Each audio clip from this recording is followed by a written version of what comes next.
Hoy vamos, hoy vamos a abordar ya lo que es pues la unidad relativa a lo que es pues este parcial. Recordemos que la semana pasada con ustedes pues no abordamos porque estuvimos tratando sobre lo que es el taller, sobre lo que es el ciberbullying. O sea, ese fue el espacio que apartamos para lo que es la semana pasada. Ya hoy pues con educación cívica de octavo A, vamos a comenzar con lo que es pues parte de lo que es el primer contenido. Veo que ya ingresó Profe, esa charla Ricardo. me gustó, estaba bien bonita. ¿Le gustó? Sí, Sí, muy interesante. Me alegra que les haya gustado. La verdad pues que se hizo con el objetivo pues de concientizar y pues de ir pues tomando pues prevenciones y medidas frente a lo que es ya esta nueva forma de vida que tenemos. profe, una Recordemos. preguntita. Ajá. ¿Estar ahí presente en esa clase costaba puntos? Yo le expliqué que la participación es importante. Recuerden que cuando participan los estudiantes, yo anoto. Profe, iba a participar, pero ya se iba a acabar la clase. No, pero igual puede participar ahorita. Ahí va a compensar lo que no hizo ese día, participando en las próximas clases que vengan. Usted siempre participa, Nana. Ahí no tiene ningún Sí, problema. es cierto. Por eso no hay problema. Bueno, pueden ya ir apagando la cámara, porque ya estoy grabando ya. Bueno, con educación cívica nos vamos a enfocar en lo que es un área bastante muy debatida, porque generalmente pues lo que es el tema de los derechos humanos, pues es un área del conocimiento, bueno, es un área pues bastante, es muy importante. Cuando yo digo que es muy debatida es porque ha sido tema de discusión en lo que son pues los diferentes entornos. Y hablar de derechos humanos, jóvenes, es hablar de prácticamente esos elementos que son totalmente inherentes a nosotros por el hecho que somos seres humanos. Aquí en la imagen vamos a ver un ejemplo representativo de los espacios en donde convergen lo que son los derechos humanos. Aquí vamos a ver de que el mundo se caracteriza porque el mundo es heterogéneo. Es decir, somos personas diferentes, nos caracterizamos porque tenemos características que nos hacen ser únicos. Y también en las sociedades en las que nos desarrollamos de igual manera. Por eso tenemos aquí personas que pues de diferente altura, de diferente color, personas pues que tienen, unos son gorditos, otros son delgados, otros tienen un cabello diferente, o sea, eso es la esencia de lo que nosotros somos como seres humanos, nuestras características individuales que nos hacen ser únicos.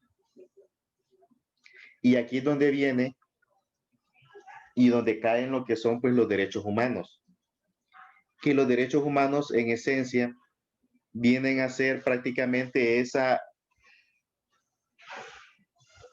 esos elementos que permiten garantizar lo que es nuestro bienestar, independientemente de nuestra condición social, política, económica o también pues nuestra postura política. Por eso hago referencia en esta imagen con estas personas. Cada persona, si ustedes se fijan también, tiene como que si vemos este hombre que está vestido de saco, puede que sea un profesional. Vemos este hombre que tiene una sudadera que puede que sea un deportista. Eh, este otro puede ser un estudiante, aquí puede que sea una ama de casa, o sea, cada persona en sus diferentes facetas, Sus diferentes independientemente, oficios, dígame, en sus diferentes oficios y trabajos. diferentes oficios, trabajos. Y si ustedes se fijan, los derechos humanos no hacen exclusión en decir, no, usted porque es de tal condición social y política va a tener mejores derechos. No, por eso es que se tiene su característica porque son universales. De ahí el hecho que los derechos humanos tengan esa condición de universalidad y que se debe de aplicar igualitariamente a todos, independientemente de la condición social, política, económica, cultural, religiosa. Todos tenemos los mismos derechos y todos tenemos las mismas oportunidades. Aquí vamos a ver un pequeño símbolo, no sé si lo logran ver. Una paloma. Ajá. Para ustedes, ¿qué puede representar eso? Vamos a ver. Derechos humanos, la igualdad. La paz.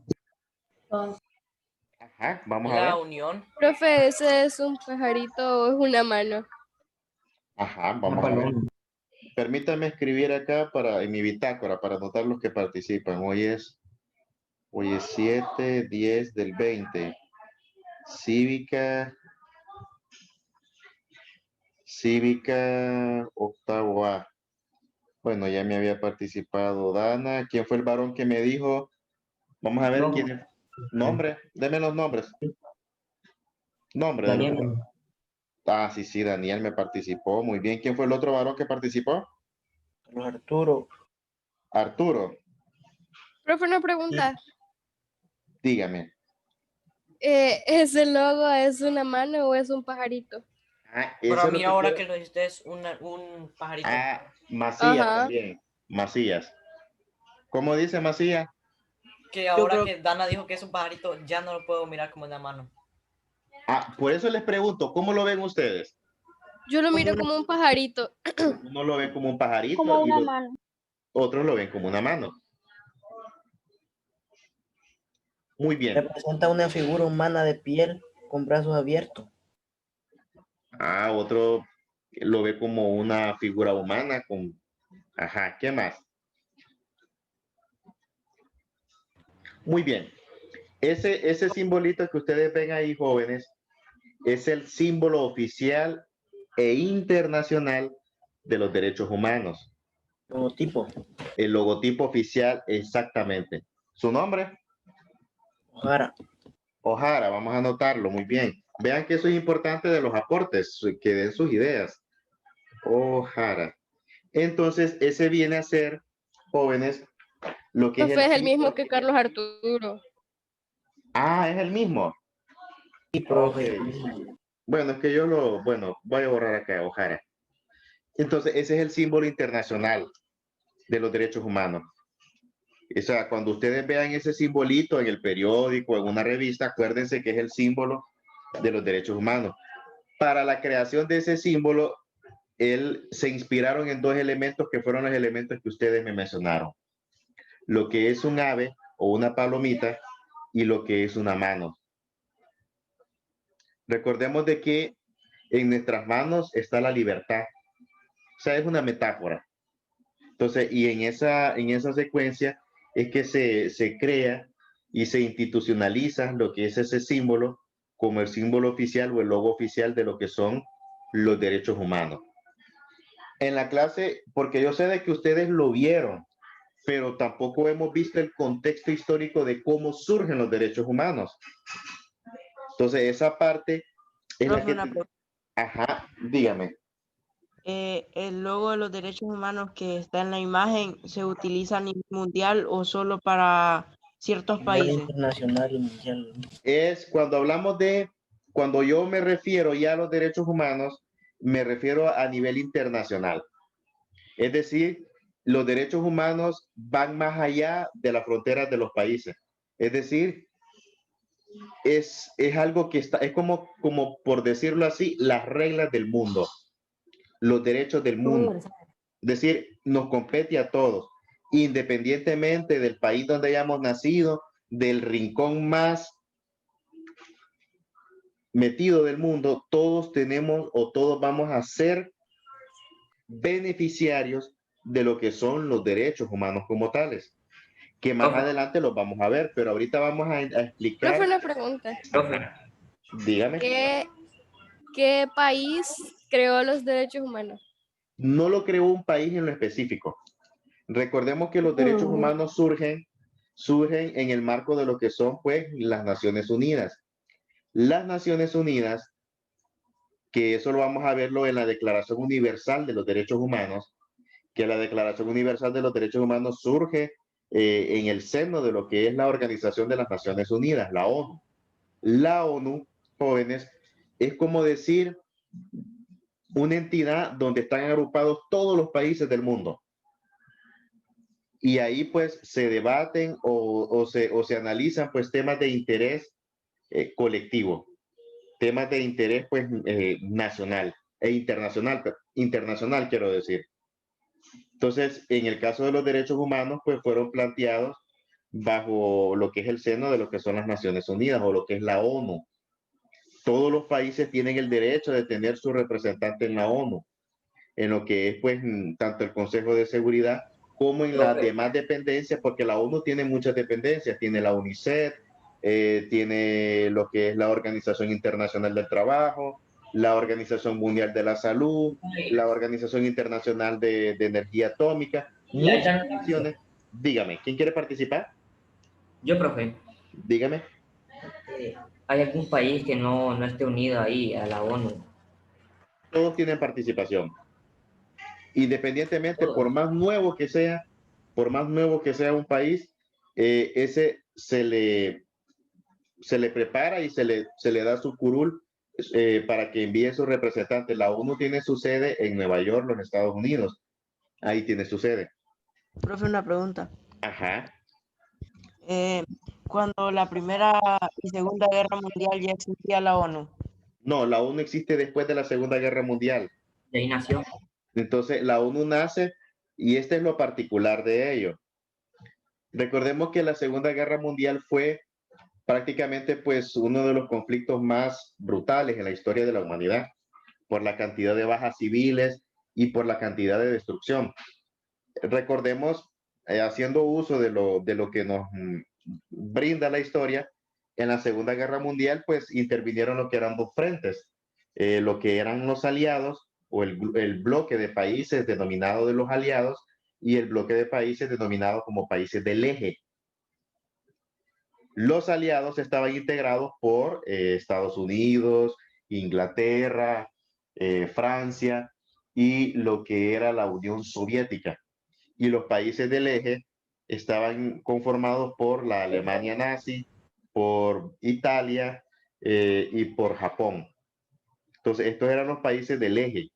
Y el conflicto y el enfrentamiento se dio entre estos dos bloques. Y el escenario fue Europa. En esencia, la guerra comienza pues prácticamente cuando Hitler invade Polonia. Se le conoce como la guerra relámpago. Cuando Hitler invade Polonia, pues prácticamente Europa ya comienza su camino hacia lo que es la Segunda Guerra Mundial. Recordemos que los nazis, hay un antecedente, jóvenes, porque hay que hablar también de lo que pasó en la Primera Guerra Mundial y de los excesos que tuvieron los países aliados durante la Primera Guerra Mundial. Porque aquí vamos a ver también el hecho, y eso tiene que ver con lo que es el Pacto de Versalles, que el Pacto de Versalles fue como un acuerdo que se firmó al finalizar lo que fue la Primera Guerra Mundial. Y en ese acuerdo consistía, lo firmaron los países ganadores y el país perdedor, que fue Alemania. Y Alemania, pues en ese pacto fue obligada a cumplir una serie de condiciones, como por ejemplo desarmar lo que era su ejército, destruir prácticamente todo lo que es su flota marítima, y también fue obligado a pagar los costos y los destrozos de lo que fue la Primera Guerra Mundial. En la opinión de muchos expertos, el Pacto de Versalles fue pues demasiado, por decirlo así, injusto, porque no solamente Alemania destruyó o causó estragos, también los aliados, en este caso Inglaterra, que bombardeaba, pues. Sin embargo, no fue obligada a resarcir económicamente esos daños, sino que se lo encaraman a solamente Alemania. Eso genera molestia en los alemanes y eso va generando lo que es un resentimiento en los alemanes. La otra cuestión, el carbón. Alemania ha sido un gran productor de carbón y ustedes saben que en Europa el carbón se utilizaba en ese tiempo para como una forma para la calefacción. Entonces, exactamente, cuando venían los inviernos, ese era el medio que utilizaban para calentar los hogares. ¿Y qué fue lo que pasó con el carbón? Toda la producción de carbón era extraída de Alemania por Francia. Francia decía de que tenía el derecho de quedarse con todo el carbón alemán y prácticamente la totalidad de la producción era acaparada por Francia. Entonces, eso generaba de que miles y millones de hogares alemanes quedasen sin ese recurso para poder calentarse durante el invierno. La otra cuestión, Alemania, en una de las cláusulas del Pacto de Versalles también, mencionaba que Alemania tenía la obligación de permitir el asentamiento. Dígame, vamos a ver, lo escucho. Y el día de hoy sigue pagando Alemania. No, eso ya no lo... Es que Alemania rompe el Pacto de Versalles, pero eso se ve más adelante durante la Segunda Guerra Mundial, con el ascenso de Hitler. El ascenso de Hitler fue promovido en parte también por el resentimiento de la gente hacia los excesos de las potencias aliadas, especialmente de Francia y Gran Bretaña. Y Alemania estaba, pues prácticamente el marco alemán estaba pues tan devaluado, o sea, Alemania había caído en una lipidia. El marco alemán, imagínense que para comprar una barra de pan había que llevar una bolsa de dinero completa porque estaba tan devaluado. El nivel de devaluación de la moneda alemana era tanto producto de lo que eran esas políticas impositivas que se le habían aplicado. Habían destruido su economía. Entonces la gente miraba con resentimiento eso. Los alemanes lo vieron como, y dijeron, pero ¿y por qué nos hacen esto? Solamente nosotros pagamos los platos rotos. Si en la Primera Guerra Mundial no solamente Alemania hizo destrozos, sino también las otras potencias. Pero así lo hacían ver. Después de que Hitler llega al poder, bueno, que esa es una historia muy larga en el hecho de la llegada de lo que es el nazismo, pero Hitler se dio el gusto de, permítame, terminaré en 10 minutos. Hitler se dio el gusto de llamar a las potencias que habían obligado a Alemania a firmar el Pacto de Versalles, porque ese pacto fue firmado en lo que es un tren. Y él pues reunió de nuevo y en la cara de los representantes de las potencias dijo de que rompía ese Pacto de Versalles. Recordemos de que ya Alemania, cuando hizo eso, ya Alemania había llegado ya a un nivel de poder económico y militar enorme y había superado a todos los países europeos en términos militares, hablando en ese sentido. Y después de que firmaron el pacto, el tren, lo que hizo fue que dinamitó el tren. Es un mensaje. Él envió un mensaje porque queriendo decir, voy a destruir y voy a eliminar todos los que estuvieron involucrados en el hecho de hacerle lo que le hicieron a Alemania, según la opinión de él. Y el tren ahí están las imágenes de cuando es dinamitado el tren, el mismo lugar donde Alemania fue obligada a firmar o a aceptar los términos de lo que es pues el Pacto de Versalles. Y la otra cuestión de que durante la Segunda Guerra Mundial, jóvenes, la destrucción y los destrozos fueron enormes. Ahí es donde entra en escena a los Estados Unidos y vean cómo son las cosas, ¿verdad? Los Estados Unidos en su bombardeo, porque igual mandó tropas, envió bombarderos, o sea, destruyó grandes áreas de lo que era pues Europa, específicamente pues los bombardeos se concentraban en lo que eran pues las ciudades de Berlín, Dresden, Frankfurt, igual y también en Japón, pero en el caso de Europa, después de la Segunda Guerra Mundial, Estados Unidos les dice, aquí tengo el plan Marshall, que el plan Marshall era un plan donde decía, vamos a reconstruir Europa y voy a dar dinero a los europeos para que reconstruyan sus países, pero un dinero que no era gratis, o sea, era en condición de préstamo.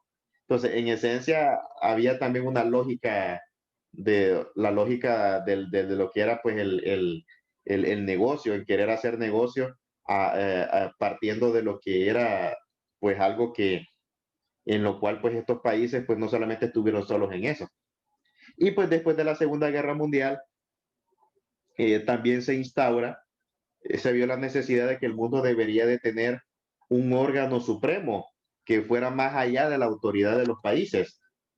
Y en ese sentido, la filosofía de la ONU, es decir, la Organización de las Naciones Unidas, ONU, o sea, su ideario es en la de promover políticas y estrategias que vayan en beneficio de toda la humanidad.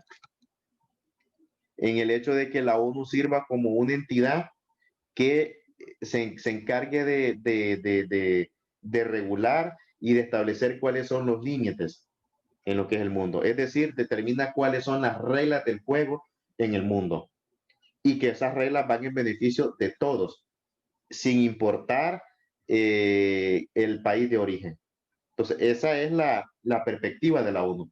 Y con la ONU se vienen a desencadenar también muchas otras cuestiones. Por ejemplo, tenemos lo que es la Declaración Universal de los Derechos Humanos. Surge lo que es la Corte Penal, lo que es la Corte Penal Internacional. Comienzan, por ejemplo, que la Corte Penal Internacional es como decir, es un lugar donde se juzga a los dictadores o a los países, por ejemplo, o a los líderes, no a los países, sino que a los líderes que han pues quebrantado lo que son los derechos humanos en cada uno de sus gobiernos. Y en muchas dictaduras que se han establecido en África, por ejemplo, donde pues se han extralimitado y han violentado los derechos humanos, muchos de estos dictadores pues han sido juzgados en lo que son lo que es pues la Corte Penal Internacional y pues ya han sido encarcelados. Recordemos que la Corte Penal Internacional es una entidad que desde el momento en que cada país forma parte de la ONU, tiene también la responsabilidad de reconocer la jurisdicción de cada una de sus entidades y sus organizaciones. Es decir, de que el integrar la ONU también conlleva la responsabilidad en el hecho en saber reconocer de que si algo anda mal, pues la ONU tiene la potestad de juzgar y una de esas entidades pues es la Corte Penal Internacional. Profe. Y eso lo vamos a ver más adelante en cada una de sus funciones de cada una de estas entidades. Dígame. Profe, una pregunta. Profe, ¿Sí? ¿qué pasa si un país no cumple las reglas de la ONU? Entonces, la ONU tiene mecanismos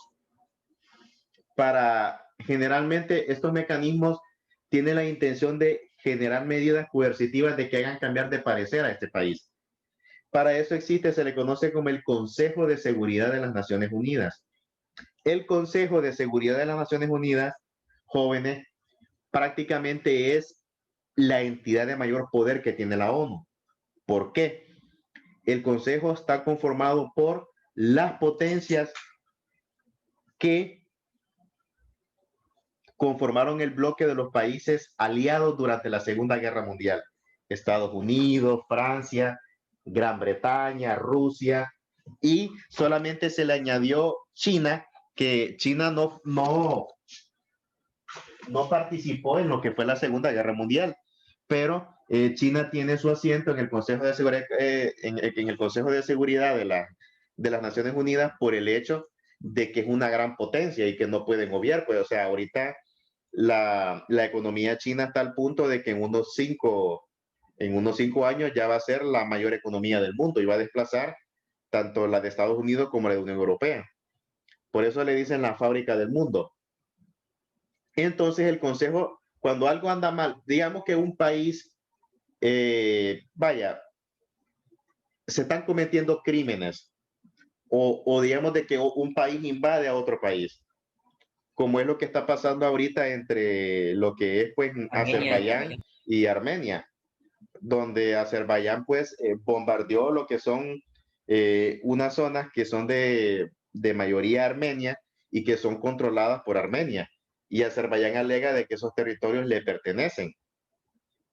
Era un conflicto de que se había iniciado, el conflicto armenio y Azerbaiyán tiene ya más de 50 años, porque hace muchos años también se había iniciado una guerra, después hubo una tregua, y ahorita pues se volvió a caldear la situación. Entonces, en situaciones como esas, viene y se reúne el Consejo de Seguridad. El Consejo de Seguridad determina, y es un llamamiento, a que cesen las actividades que no están acorde a lo que es la ley. Si este país no hace referencia, entonces viene y aplica lo que son sanciones económicas. Las sanciones económicas consisten en una serie de medidas que lo que buscan es presionar. Recordemos que cuando un país tiene sanciones económicas, no se le permite comprar en el mercado internacional, no se le permite a las empresas, es un bloqueo. O sea, es una forma de aislarlo. Y ese aislamiento es muy, en un país, eso es insostenible, pues. O sea, hay un punto de quiebre. Entonces, cuando se aplican las sanciones, van con el objetivo de que los gobiernos, al verse vistos en esta situación, por ejemplo,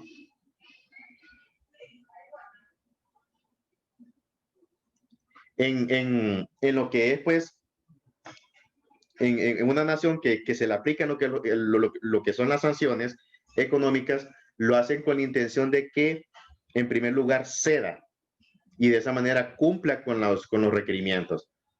Ahora, hay misiones de paz. La ONU tiene misiones de paz en países donde pues prácticamente han estado asolados por las guerras y por los conflictos armados. Y las misiones de paz son pues conformadas por militares. Recordemos de que la ONU tiene misiones de paz en muchos países de África, tiene también una misión de paz en Haití. Y la responsabilidad de estas misiones de paz es garantizar la seguridad de la población, evitar de que sean cometidos crímenes, es decir, de crímenes de lesa